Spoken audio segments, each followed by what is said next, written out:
Alright, I've had that puller up there. Wilbur McClintock. Anyway, it's been on there for a couple days and it ain't budged. So I got tired of that because I've had this happen before. And anyway, you gotta be real kind of like patient.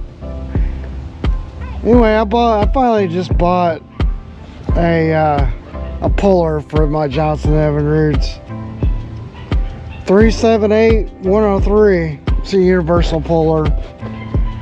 Let me take this thing off of here and see if my new puller doesn't fix me up. But this is no worky.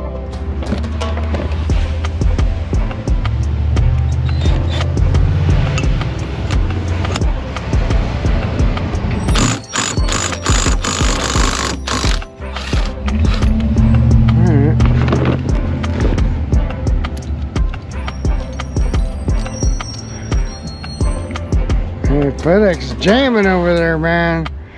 Get her done. Get her dead. I sprayed this down. I did all kinds of stuff. It'll work. And then they take forever to pop. So now that I got this other puller, we're going to see if that doesn't help us get this thing off of here.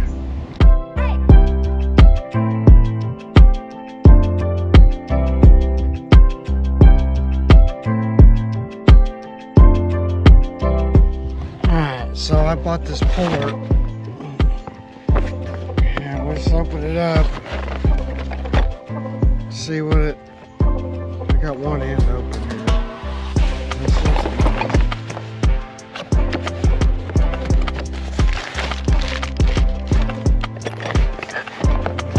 This, and then I guess it's got this little arm you can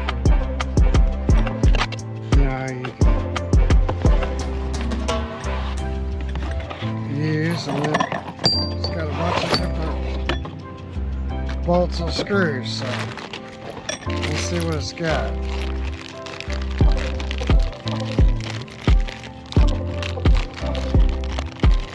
Looks like we got a small one. It's gonna go there, or maybe it's the other way around. We probably got 3 small ones, maybe.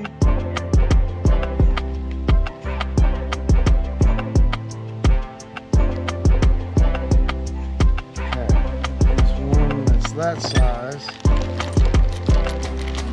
Looks like there's several. And there's lock washers. Alright.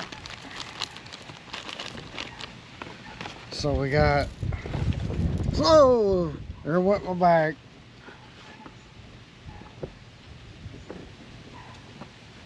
Looks like 1/4 inch to me, so I won't need those. Whoa! The wind's kicking up, man. Alright. So again, we got 1/4 inch. More 1/4 inch. So it's gonna be one of these. So that looks like it's finer thread.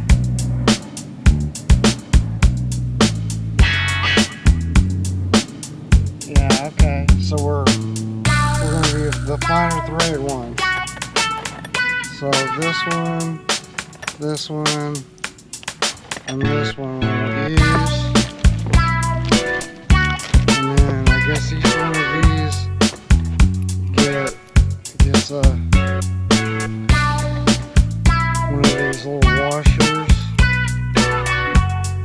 Oh, the washers are a different size. That's what's going on. For that one, okay, there's those two.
guess put this like this. And not that you can see it, but okay. And then I guess in sometimes you don't use that on.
Back up here. It's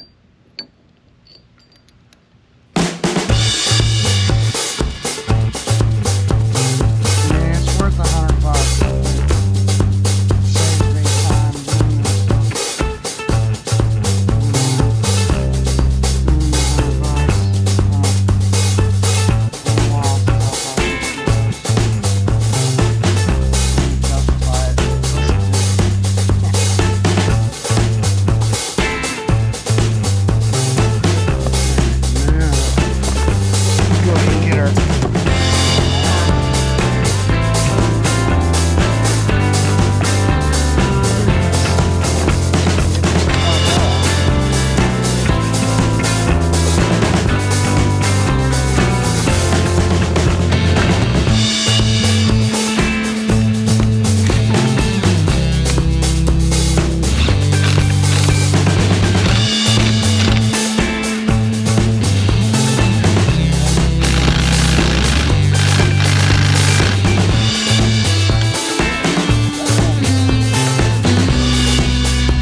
Alright, well, I finally got this flywheel off of this Evinrude with my puller. And man, when they've been on there for years, it's really something. Took some heat, got a little map torch, and anyway, I'm gonna put my puller up. But yeah, I mean, it's like been on there for, I don't know, who knows, 30 years or something, and she don't want to come off. So this is what it is. You can just be patient. Took a little heat, and I tapped a hammer on the underside, and it just came right off. So put that up. I'm gonna clean this all up, and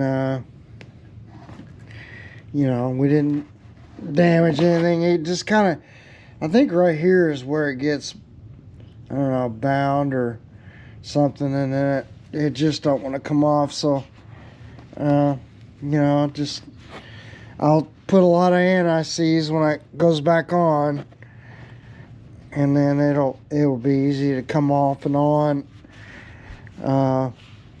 It'll just be a lot easier to come off and on. So, and then what I did was went in and I wrote down a whole bunch of part numbers, because these are all CDI numbers, timer base, power pack, because he brought me a box full of these parts.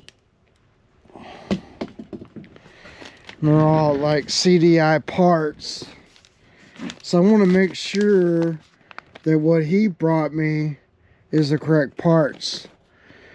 So for instance, here's the stator, and he's got 173 4292. So yeah, 173 4292. That's right. And then he's got a power pack, which I thought he said he replaced. Yeah, no, that's a brand new power pack. So he's got 113 3865, and that's what we have. And then he's got, what else has he got? He's got all kinds of stuff. He bought a new impeller. I do have an impeller kit coming. We can look at that. And then what else has he got here? Maybe a thermostat housing. What is this?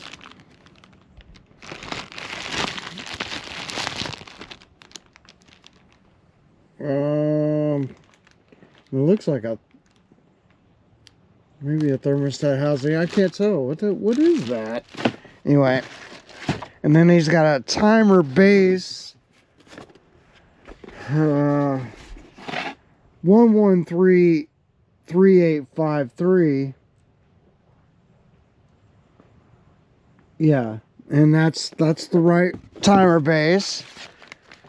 He's got a whole bunch of carburetor parts that he bought. And then what is this? Oh, voltage rectifier, 193 5204, and that is the right part number. So that's what I do. Like, you know, I don't know, he did a good job finding the parts. So John, kudos to you for picking the right parts, because a lot of times, you know, people bring me stuff. Here's a good case. You know, this outboard remote that was brought to me, and asked, you know, can I put it on? And then I went out there and discovered this is the wrong remote. This was the Chinese remote I just did a video on, and this is for like up to like a 50 horsepower, Johnson Evinrude, and he needed the one that was for a higher horsepower engine because he's got a 115, I think, on it. I believe it was a 115. It's like a V4. So what I need to do, all right, so this morning what I'm going to do is change out, inspect the parts that he has on there. Don't be a parts changer. Just change what's bad. There's an OEM timer base, which I think is good. And I asked him what he wanted me to do. And unless the wiring looks, like it's really old, maybe we don't change it, maybe we do. I don't know. I'm going to look at it, try to determine whether or not I should change that. Go ahead and change it. And what do you think? What would you do? Just change them all, or only change what's bad? Because OEM, the Johnson Evinrude part, is going to be a better part. These are good parts. CDI makes great stuff.